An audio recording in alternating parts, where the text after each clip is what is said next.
करने मैया के दरबार आया हूँ।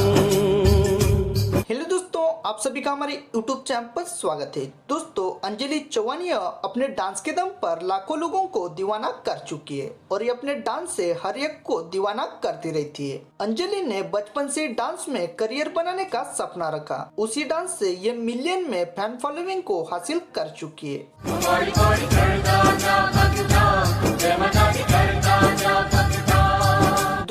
अंजलि चौहान की तरफ से बहुत बड़ी खबर निकल कर आ चुकी है कि अंजलि इस नवरात्रि के स्पेशल मौके पर बहुत ही जबरदस्त डांस को लेकर आने वाली है। जी दोस्तों, इस नवरात्रि में अंजलि चौहान का खुशी शाह के साथ में न्यू एल्बम सॉन्ग आने वाला है।